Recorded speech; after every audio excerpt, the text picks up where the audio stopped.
What's up, everyone? Hey, Mike Hambright from FlipNerd.com. I recently hosted an online event for members of my professional real estate investor Facebook group, which you can access by visiting FlipNerd.com/professional. It's only for professionals, not new folks, but I wanted to share this with everybody. And today I wanted to share this amazing event that we call the Freedom Series with 8 industry legends. Today's episode is with Jerry Green. So next up we have Mr. Jerry Green, and Jerry, I'm going to ask you just a second for you. But Jerry, I'll tell you guys, Jerry has a really scaled up business. He's not involved all that much in the day-to-day, doing 15, 20, 25 deals a month. He's been doing it for a couple decades or more, long time.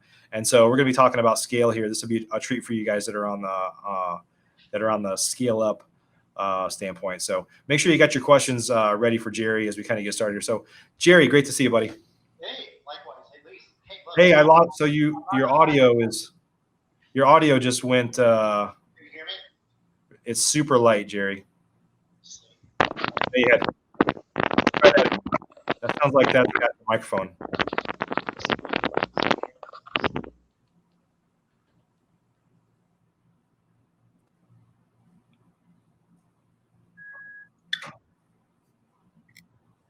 What about now? Oh yeah, that's a lot better. Is that better? I think you were still talking through that microphone. It was just sitting on the side of you. It was still, that was your okay. Cool, buddy. How are you? I'm good. At least I'm not on black and white now, right? Yeah. we got Jerry Green in color, my friend. So awesome. Well, Jerry, we're going to get rolling here. Appreciate you joining us. Always great to see you, friend. Talk a little bit about what freedom means to you specifically. Okay, cool, man. I was thinking about this too, Mike, and when you had told me to just think about these different questions here, and it's interesting on this, and I started thinking about it, and one of the things that I think is so simplistic but such a big deal is just to be able to think on my own and live in a country that allows me to choose to do that. Okay, to me that's a big deal, because I think about this. What's interesting, I've been watching a show with my one of my older sons, and it's a series on HBO actually about Chernobyl, where they had the remember that the meltdown back in the 80s. Yeah. And what's interesting on that, I was just looking at, and I was watching that, and I actually watched another episode last night with my son. I was thinking, I said, my gosh, I said, think of how much they control things, and how, to the point where the people really have the right to have their own thinking. Okay. And what a freedom to have removed from you. To the point where those people couldn't even decide if they were going to be sick or not. Okay. From the radiation. So I think about that, and I think, oh my gosh, that's just huge. So I think, to me, a big thing is just to have that ability to really, have the freedom to be able to think here on our own, live in a country that allows us to, really have that ability to choose what we want to do, versus being in a position where we're totally dictated over. Okay. Yep. And I think that, to me, it's just a huge thing there, Mike. Yeah, no doubt. I look back, and that's a common thread. You're the third person to join us today. A common thread of people saying that, Roddy joined us up front, and he's like, I have the freedom to fail, right? Which is, and it's an interesting way to put it, but I know you agree with me, is like, if you could see the list of the failures we've made to get where we are, right? But we had the ability to do that, and we had the freedom to choose that, and we weren't told exactly what to do. Now, I will say, for the early part of my life, I largely was told what I do. I followed a path that I thought is what you're supposed to do, right? But then you get to a point to where that didn't work for me anymore. And when I found real estate investing and had some success, then I could see the vision, and now it's like, okay, I'm all in on this, because I finally have control over my financial future, my time, my family's future, right? Yep, I love it, man. I think I don't know. I just, I started thinking about this. I said, I could just give any type of general answer, but I just really thought about that. And I thought, man, that just really hits me. And yeah, because people, I think here's what's I think it's really sad that we see a lot out there, Mike, and you know what I'm talking about on this, and especially somebody that's been in business for a while, like yourself, like myself, and others out there, is so many people are caught up into this thinking that they can't grow, they can't do things, and to me that's one of the biggest loss of freedoms there is, that they can't do that. I would say there's a lot of real estate investors, and we're not calling anybody out. Probably some people that are watching right now that are in this group that are still, like probably making more money than you did when you were in a job. You have more control over your life, but you're still very much stuck in the job. Like if you leave or you travel or you get God forbid somebody gets sick, any of those things, your business stops or hits a wall, right? And I know I've been there before. I know you were there before, Jerry. We all were. You had to go through that exercise of saying, this is not what I signed up for. This is not what I wanted. You guys just heard April say it too. She was like, I was successful. I had a 6-figure profit business, but by most standards I was successful, but I didn't feel that way. Like I felt like I was stuck. Right. And that's what we're talking about here. Jerry, you've got to talk a little bit about your business. You've got a scaled up business. I know that your business is very different now than it used to be. So help us kind of lay out the roadmap of like how obviously now, Mike, as you know very well, as I'm at a point now where actively on the real estate side, I'm no more than 2-3 hours a week, max in that business. Ashley, my COO, really runs the operational side of things. And this is something that it took me years to get there, and it took many years of, as we talked about, a lot of mistakes, and kept jumping in in areas I shouldn't be in. But what we've been able to do now is, they're doing multiple deals. I think this month, finishing up the month, I've got to look at the KPIs and stuff. I look at those every morning on things. That's generally my biggest extent of being involved with the business, besides a weekly meeting going deeper on things, and then a financial meeting too. But other than that, I think the numbers, I think they had somewhere in the neighborhood of 35, 36 in the pipeline for this month. So 35 deals this month. That's amazing. Yeah. Now, granted, Mike, all those aren't going to close next month. Sure. But the thing is our goal is, if we can close out 15 to 20 of those consistently, that's what we like to see. That's great. Yeah. I mean, I know a lot of you listening to this right now have maybe a hard time understanding how to get to that point. And it's not easy. It doesn't come without a lot of struggle and a lot of strife. But I think, maybe Jerry, you can talk to some of the people that are watching right now, or that are going to watch this later, that are in the group, about those that are doing, 2, 3, 4 deals a month, and they can't quite see the vision to get from that to what you just said of 15 to 20 deals a month, and somebody else is running the day-to-day business. And I know it's not like this isn't a 20-minute conversation either, but try to, in a short period of time, try to summarize like how to at least get people excited about seeing that vision and how they can have that. Yeah. I think the biggest thing I look at, Mike, and if you don't mind, I'll kind of go down to the second question a little bit. Is that okay? Sure. Yeah. Okay. Because when I started looking at the second question, it says, based on your experience and how do more people get more freedom, in their lives? And this, I think, ties in with the whole thing of this, what you were talking about too, with the business. And what I look at is most people are control freaks. Okay. And what happens is you have to 100% change your thinking before you do anything else in regards to growth in this business. That's the first thing. You, first of all, have to realize that you're potentially that control freak. You have to decide to change your business, but it starts with this thinking. Because I always go back to a time when I heard a gentleman speaking, and it was like, with Tony Robbins, that we're all familiar with, and had grabbed me by the head and said, Jerry, if you don't change this, nothing will change. Okay. Yep. And I said, well, you're exactly right on that. So you have to change that thinking. And the thinking has to be, you can't look at grinding every day to be the answer. Okay. And one thing I noted down here, Mike, that I think is a good share for everybody to try is something called drivers and drainers. Have you heard of that before? Yeah, go ahead and tell us everybody else about it though. So this is something I have my own team do. I have students I work with that do this, but I have them do a list of everything that drives them for a period of 5 days and everything that drains them for a period of 5 days. Okay, so you just basically take these little worksheets, you jot them down, and if you like, I'd be glad to share those with you. You can share this in this little group or something like Sure. that. Yeah. Already pre-done papers, but all they do is jot down basically for 5 days what drives them and also what drains them.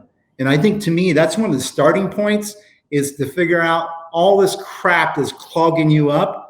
Because once we can figure that out, then we can start accomplishing really what we want. Because most people, what they try to do is go out and accomplish the big thing. I'm going to go after 10, 15 deals a month. But the problem is their thinking is caught up. Think about this, Mike. This is important.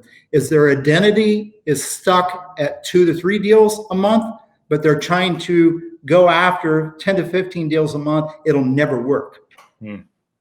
Okay. What do you mean by their identity? Like how they self-identify, or? Yeah, they identify themselves as a 2 to 3 deal person or company.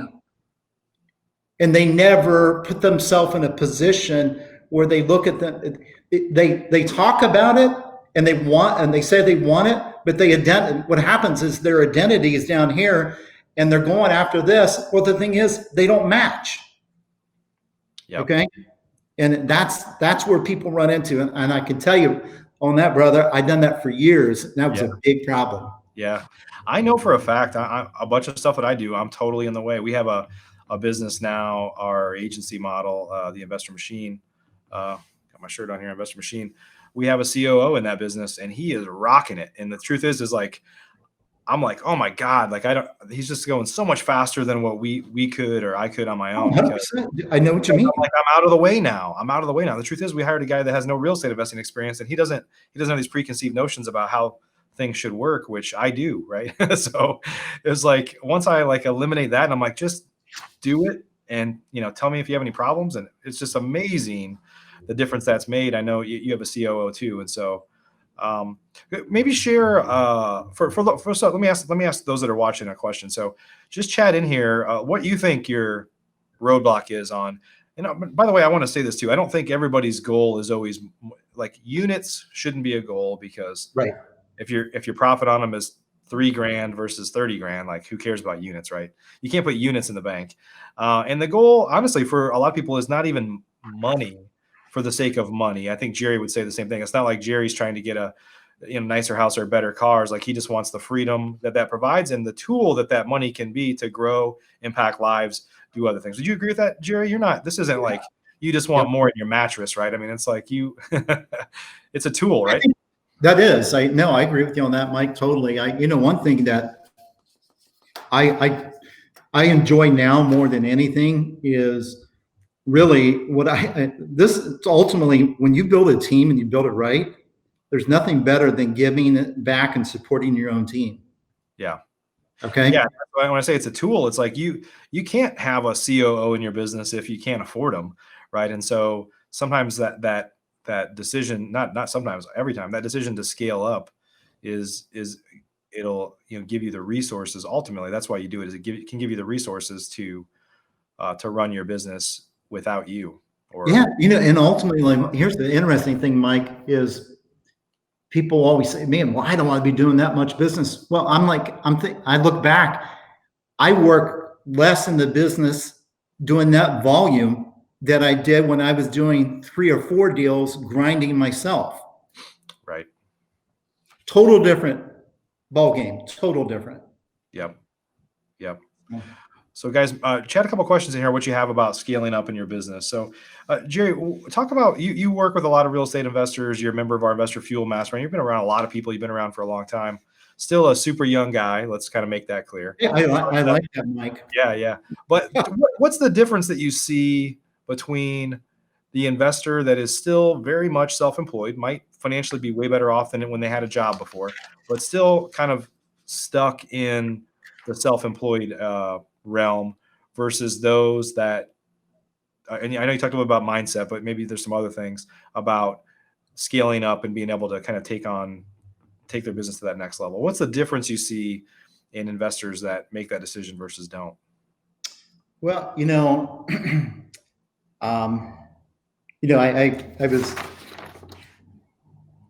I think one of the big things, first of all, I know we talk about mindset, but getting, understanding what the success really means to you, first of all. Okay. That I think that kind of your why, right? Like, why are you? Yeah. Why? Because, and you hit on this a little bit too already, was, I was jotting this down some, and I thought about this, and I said, I see a lot of people that have, several people have over 1,000 units, and they're miserable. Yeah. Okay. And then I see other people that might be in an area, maybe they're in the Bay Area, and they're flipping several properties a year and making a killing on those, and they're very satisfied and happy with that on that side of things. So I think you got to get clear on your definition, what that happiness is on things. But I think that, really, I was jotting this down, that, and I was thinking back over the years, this is my 26th year doing the business. Okay.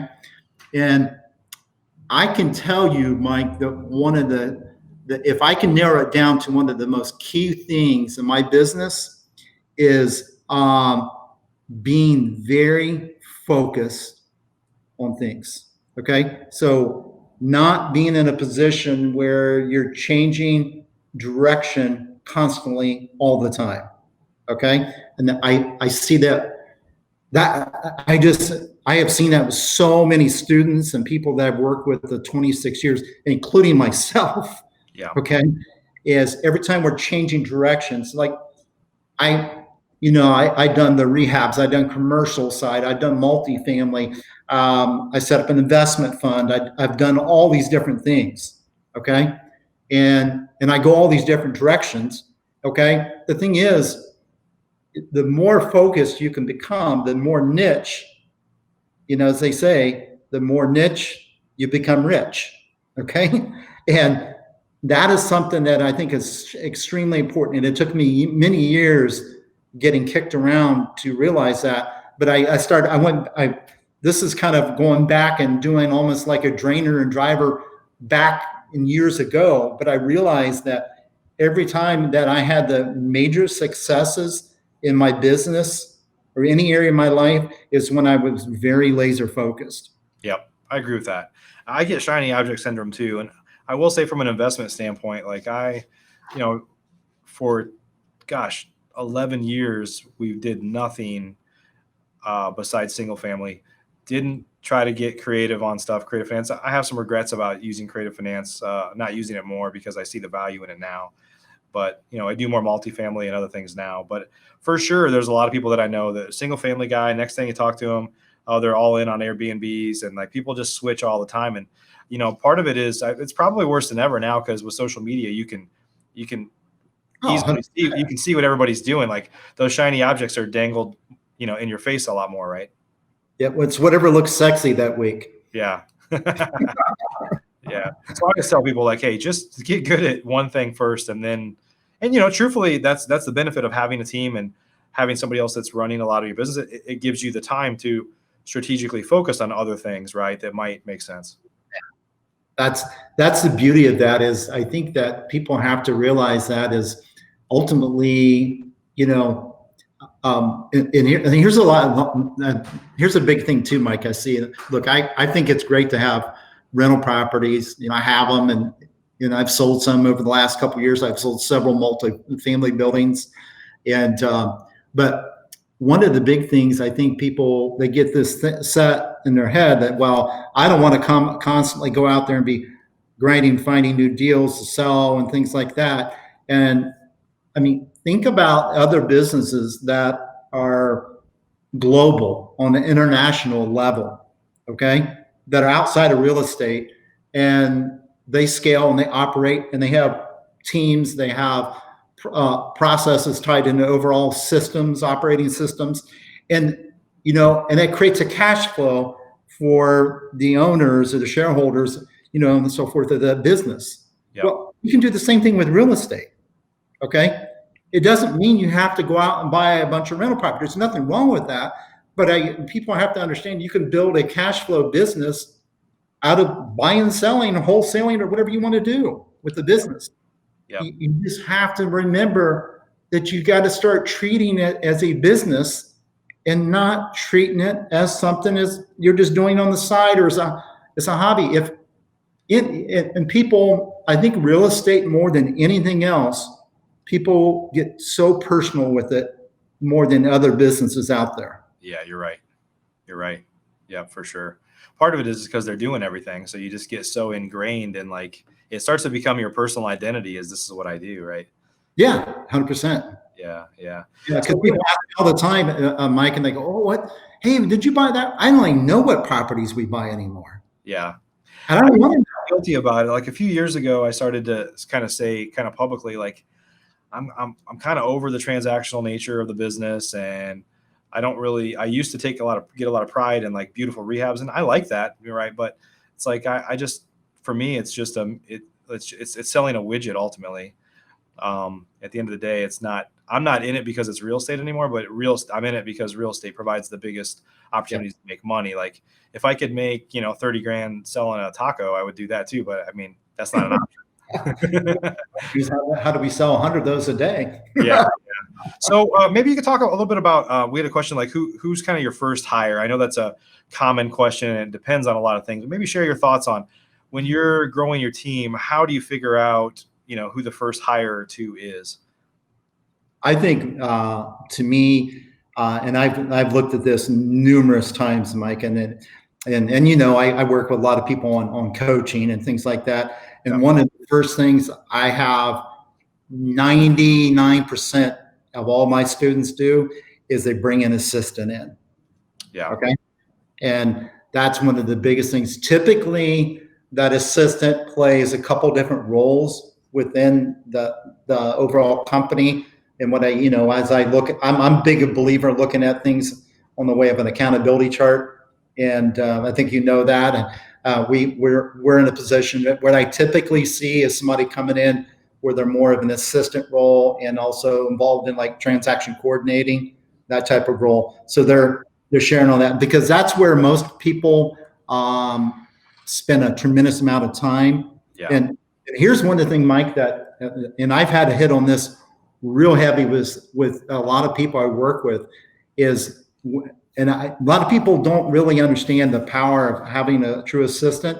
And I know you do on things, but literally I have a point where with an assistant, and this is just a perfect example. Several weeks ago, I had one of my vehicles that I was giving it away to my brother, my younger brother, and it was a company vehicle, and I had to get a title to that vehicle.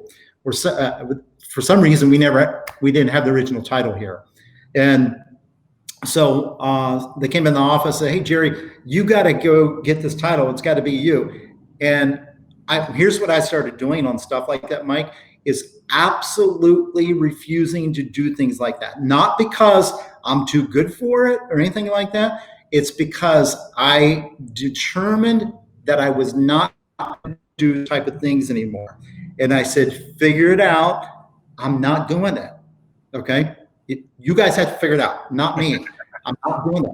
And I drew the line and all that type of stuff I set in place, but it has really changed my business and my time by doing that type of thing, because otherwise you know how it goes.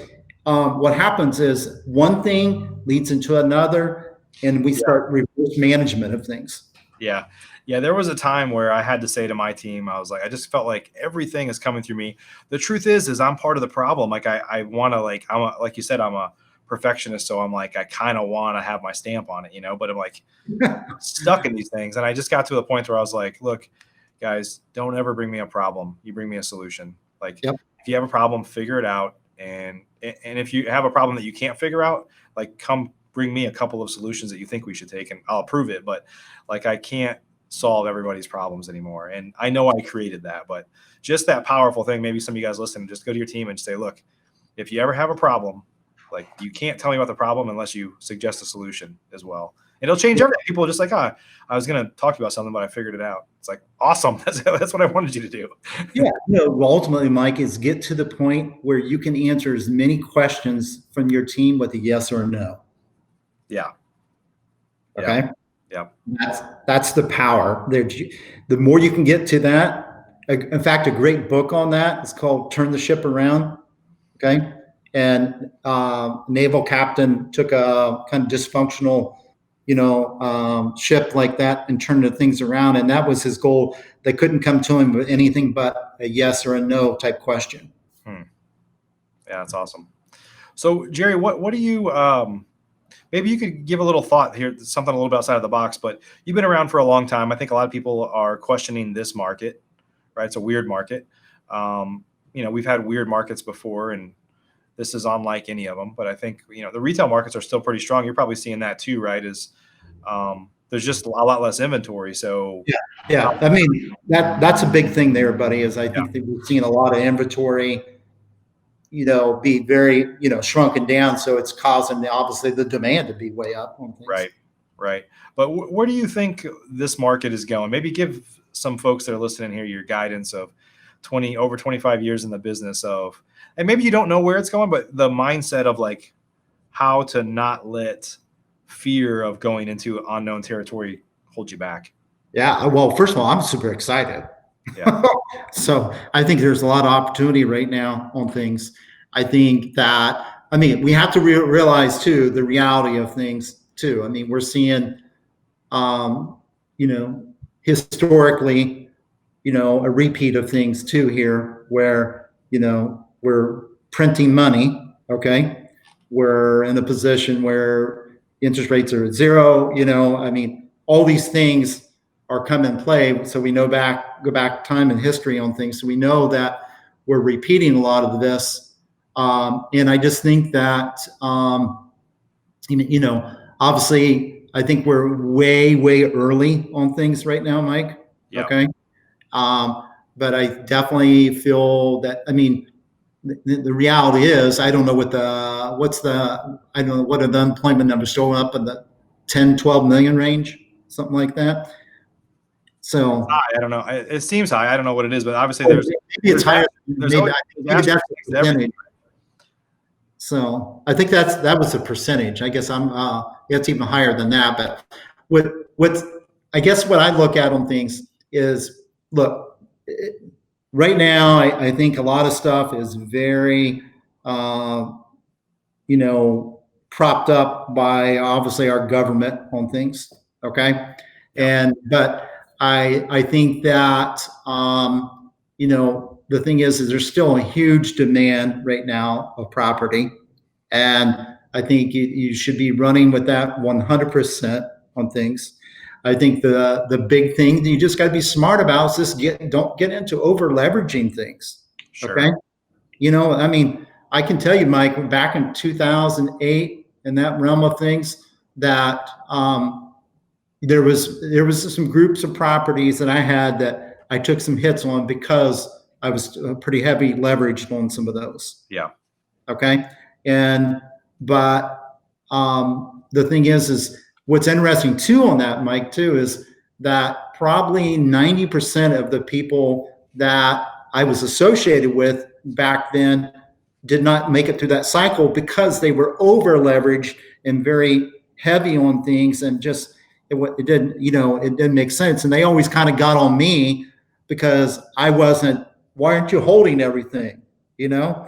And so I think it comes down to the point of being in a position where I'm always been a big believer in, obviously I do believe in holding properties too, but also I'm a big believer in too is creating that fast nickel over that slow dime. Okay. It's interesting because I've been thinking about, when I look back at 2008, 9, probably kind of 08 to 2011 or 12 in my market here in the Dallas-Fort Worth market, which historically hasn't had a lot of appreciation. It's kind of 3% a year, kind of rolling along, but it's been very different for the past like 5 or 6 years for sure here, like massive appreciation. And when I look back now, it's like 2008, 9, 10, 11, 12. Like we could have literally probably bought everything. I don't even buy on the MLS, but we could have, I'm at that during that period, we're buying 55, 60 cents on the dollar in Dallas, which is impossible to do these days. But you could have literally gone and paid retail price for everything, let's say under 125,000. And now 8-10 years later, you would look like a freaking genius. Like literally bought 100 houses a day at anything under 125, let's say, and you would have looked like a genius. And so now at the time, nobody thought that. I didn't think that, but it's hard to not look back a little bit now and say, well, will I be saying that 10 years from now that back in 2020, you could have done, like, you don't know. There's always this like risk of the unknown, right? Yeah, 100%. I think, look, anybody that's on here listening or going to be viewing this later, whatever you do not stop moving forward in the business right now. Yeah. If anything, just keep driving. I mean, that's what we're doing. We're continuing to drive. We're investing more into marketing. We're continuing to grow that side of things. We're hiring more people. And we're continuing to expand. So we're not slowing that down whatsoever on that, but we are cautious in regards to, in our thought process, is to making sure that we're not getting into things that, one, very high-end rehabs. We don't do those anymore. We're being very smart about not over leveraging on properties, even properties that we buy on creative financing. We're not doing anything with not, lease in a position where there's enough equity that if we took it down, if we were in a position where we had to refinance it to pay it off, we could do that. Yep. Yeah. Yeah. Good. Well, Jerry, you help a lot of people scale their business. Definitely appreciate you spending time with us today. Oh, yeah. Well, no problem, buddy. I'm glad to, I always love to help you out. Yeah. I want to add this, and I could say this about everybody on here, and I want to say it about you for sure, is that, like, what differentiates people that are successful versus not was one of the questions we talked about a little bit, is those that are givers. Like those that give a lot, they get a lot in return, and they don't necessarily give to get, but that is the law of reciprocity that ends up happening. So you've been a huge giver. So I appreciate that, my friend. Yeah, absolutely. I had jotted down on the last question you have there. Do you mind me sharing this real quick? Go ahead. Okay. You had mentioned in there, what's the biggest piece of advice you could give people, and in regards to really helping people in their freedom and just really achieve their dreams and goals and so. And here's some simple little things that I think are huge, that instead of people being at the point of saying, "Oh man, I got to do all this," I want you just think about some little things you can do daily. And these are some things daily that I believe are very strong. Number one, start your day with meditation. Okay. I think that's extremely powerful. Another thing too is learn the word no. Okay. And another thing I look at is learn how to compress your time through others, through processes, and staying focused. Okay. And my last thing, which you just brought up, was pretty cool, is be about giving to others. Yeah. That's awesome. So Awesome. Well, Jerry, how do folks, if they want to reach out to you, I know you've been sharing a lot of content, creating a lot of content. Where do they go to learn more? Number one, they can go right on Facebook, and pretty well. I think I only got a few friend requests there open, but just go to my business page, Jerry Green, and like it there. Also, you can follow me on Instagram, The Jerry Green, and also my website, thejerrygreen.com. Pretty simple. There you go. Awesome, buddy. Well, hey, thanks so much for spending time with us today. Yeah, no problem, buddy. A bunch. We'll see you again soon, okay? All right, man. All right, talk to you later, Mike. Bye-bye. Bye. Hey, I hope you enjoyed our Freedom series, which includes 8 shows with 8 talented real estate industry legends. How can we work more together? I help real estate investors in a few different ways. I'd love to help you get to know you better. And here's how. I run the Investor Fuel Mastermind. It is a leading mastermind association of America's top real estate investors. You can learn more about it at investorfuel.com. flipner.com. In fact, our next meeting is coming up very fast. If you go to investorfuel.com, you can learn more, schedule a call to talk with our team. The second way is I help real estate investors generate better leads. I'm the co-founder of an agency that we call The Investor Machine. You can learn more at theinvestormachine.com. We help take consistent and high quality lead generation off of your plate so you can focus on getting more of your life back and driving the business. The third way is I have a professional real estate investor network group. It's a free Facebook group for professional real estate investors only, not for newbies. I have a soft spot in my heart for newbies as well, and I'll talk about that in a second. But if you're experienced, if you're actively doing deals each and every month, you should check out our professional real estate investor network by going to flipner.com/professional. That'll redirect you to the right Facebook group. And last but not least, for the past almost 7 years, we've created over 1,500 video podcast shows, hundreds of blogs, lots of free training, all on flipnerd.com. You can go there and check it out.